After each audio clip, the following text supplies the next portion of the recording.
दोस्तों, क्या आप भारत के किसी ऐसे गांव के बारे में जानते हैं जिसके इंसान तो छोड़िए, अगर वहां के घरों को भी आपने छू लिया तो गांव वाले आपके ऊपर 1000 रुपए का जुर्माना लगा देंगे? या फिर आपको किसी ऐसे गांव के बारे में मालूम है जहां इंसान से लेकर पशु पक्षी हर कोई अंधा है? सुनकर आश्चर्य ही हो रहा होगा, पर दोस्तों ये बात पूरी तरह से सच है। हमारे भारत में कई सारे ऐसे गाँव हैं जिनके रहस्य के बारे में सुनकर आपके पैरों तले जमीन खिसक जाएगी। जिनके बारे में जानने के लिए बस हमारे साथ इसी तरह से बने रहिए। मलाणा, हिमाचल का एथेंस। दोस्तों, हिमाचल प्रदेश के कुल्लू जिले में मलाणा गांव बसा हुआ है। ये गांव अपने आप में बहुत ही ज्यादा रहस्यमयी और दिलचस्प है। सबसे पहली बात तो आपको यहाँ पर कुछ भी छूने की इजाजत नहीं है। जी हाँ, आप इस गांव में कुछ भी छू नहीं सकते। असल में इस गांव के रहने वाले लोग अपने आप को सर्वश्रेष्ठ मानते हैं। ऐसे में उनका कहना है कि अगर कोई बाहरी इंसान उनके मंदिर, घर, यहाँ तक के दुकानों को भी छू लेता है तो वो अपवित्र हो जाएंगे। इसलिए ऐसा करने वालों के ऊपर 1000 से लेकर 2000 का जुर्माना यहाँ पे लगा दिया जाता है। यहाँ के निवासी भारत का संविधान भी नहीं मानते।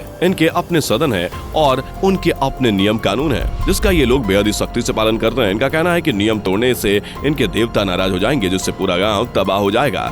गांव वाले जमालू ऋषि की पूजा करते हैं। इस गांव के इतिहास के मुताबिक जमालू ऋषि ने ही इस गांव के नियम बनाए थे।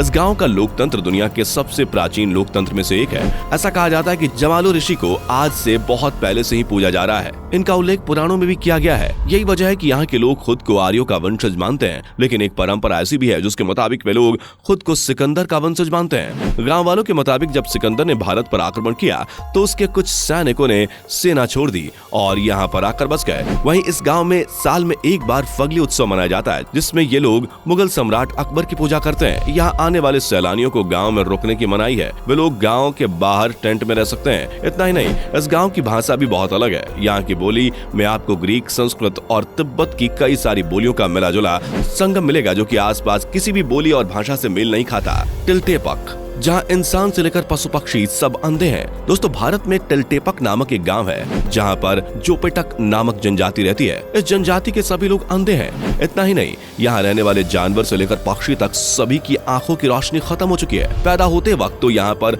हर कोई सही सलामत होता है, लेकिन कुछ वक्त बाद उन्हें आंखों से दिखाई देना बंद हो जाता है। यहाँ के निवासी अपने संधेपन की वजह श्रापित पेड़ को मानते हैं। उनके मुताबिक इस पेड़ को देखने के बाद इंसान से लेकर जानवर तक सब अंधे हो जाते हैं। हालांकि वैज्ञानिकों ने इस बात को पूरी तरह से नकार दिया। उनका कहना है कि इस गांव के अंधेपन की वजह खास किस्म की मक्खी है, जो बहुत ही जहरीली होती है और इसके काटने पर जहर शरीर में फैल जाता है, जिसका सबसे पहला असर आंखों की नसों पर पड़ता है। इसकी वजह से जानवर हो या इंसान, वे बहुत ही जल्दी अंधा हो जाता है। इस गांव की एक और खास बात यह है कि यहाँ किसी भी घर में खिड़की नहीं है। 70 झोपड़ियों वाले इस गाँव में करीब 300 लोग रहते हैं, लेकिन किसी भी घर में खिड़की नहीं है। इसके पीछे की वजह है इन लोगों का अंधापन। आंखों की रोशनी चले जाने के बाद सूरज की रोशनी से कोई फर्क इन्हें पड़ता ही नहीं है, जिस वजह से यहाँ की किसी झोपड़ी में कोई खिड़की नहीं बनी है। मत्तूर, इस गांव में हिंदू मुस्लिम सब बोलते हैं संस्कृत। दोस्तों, कर्नाटक की राजधानी बेंगलुरु से करीब 300 किलोमीटर दूर मत्तूर गांव बसा हुआ है। इस गांव की सबसे खास बात यह है कि यहाँ के निवासी आम बोलचाल की भाषा में कन्नड़ नहीं बल्कि संस्कृत का प्रयोग करते हैं। यहाँ रहने वाले बच्चे से लेकर बुजुर्ग तक, यहाँ तक कि हिंदू से लेकर मुस्लिम तक, हर कोई आपस में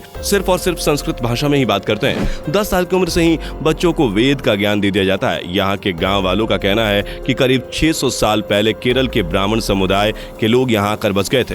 तब से यहाँ पर संस्कृत बोली जाने लगी। बाद में यहाँ के लोग कन्नड़ भाषा बोलने लगे थे, लेकिन 35-40 साल पहले पेजावर मठ के स्वामी ने इसे संस्कृत भाषी गांव बनाने का आह्वान किया। तो इसके बाद मात्र 10 दिनों तक रोज 2 घंटे अभ्यास के बाद पूरा गांव संस्कृत में बातें करने लगा और आज इस गांव में रहने वाले 500 से भी ज्यादा परिवार सिर्फ और सिर्फ संस्कृत में ही बात करते हैं। वैसे आपको बता दें कि मध्य प्रदेश में भी एक गाँव है जहाँ पर लोग संस्कृत में बात करते हैं और यह गाँव है राजगढ़ जिले का झीरी गाँव। 1000 की आबादी वाले इस गाँव में 70% से ज्यादा लोग संस्कृत में बात करते हैं। यहाँ के लोगों के मुताबिक उनके गांव का नाम कर्नाटक के मत्तूर गांव से पहले आना चाहिए, क्योंकि वहाँ की 80% आबादी ब्राह्मणों की है जिन्हें संस्कृत विरासत में मिली है। वहीं झीरी में केवल एक ब्राह्मण परिवार है और बाकी सब क्षत्रिय और अनुसूचित जाति के लोग हैं और आपस में संस्कृत में बात करते हैं। कोडिनी, जुड़वा लोगों का गांव। दोस्तों, किसी परिवार में जुड़वा बच्चों का जन्म लेना बहुत आश्चर्य की बात होती है। बहुत कम ही ऐसे परिवार हैं जिनके घर में जुड़वा बच्चे हैं, लेकिन केरल में एक ऐसा गांव है जहां हर परिवार में 2 से 3 जुड़वा बच्चे हैं। आपको यकीन नहीं होगा, पर यह बात पूरी तरह से सच है। दुनिया के स्तर पर देखा जाए तो हर 1000 बच्चों में से 4 जुड़वा बच्चे पैदा होते हैं, लेकिन केरल के इस गाँव में हर 1000 बच्चों में 45 बच्चे जुड़वा पैदा होते हैं। इस गाँव में मुस्लिम ज्यादातर रहते हैं, जिनकी आबादी 2000 है और इस गाँव के घर से लेकर स्कूल और बाजार हर जगह हम शक्ल नजर आते हैं। बताया जाता है कि इस गाँव में जुड़वा जोड़ों में सबसे उम्र दराज 65 साल के अब्दुल हमीद और उनकी जुड़वा बहन कुनही दाहिया है।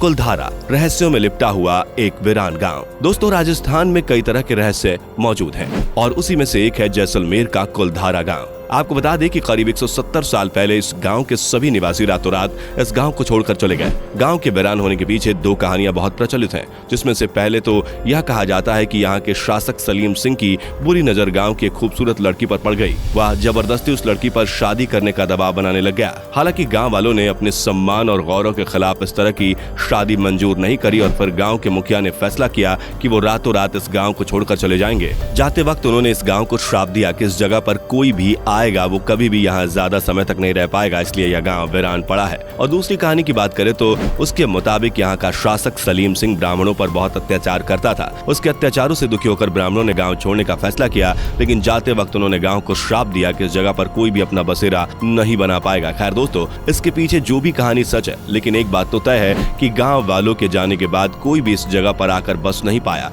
इसलिए यह गाँव सालों से सुनसान पड़ा है। तो दोस्तों, ये थे भारत के सबसे रहस्यमयी और हैरतअंगेज गाँव, जिनके बारे में आपका क्या कहना है हमें कमेंट करके जरूर बताएं। और इस तरह की वीडियोस को लगातार देखते रहने के लिए चैनल को लाइक, शेयर और सब्सक्राइब करना बिल्कुल भी ना भूलें। धन्यवाद।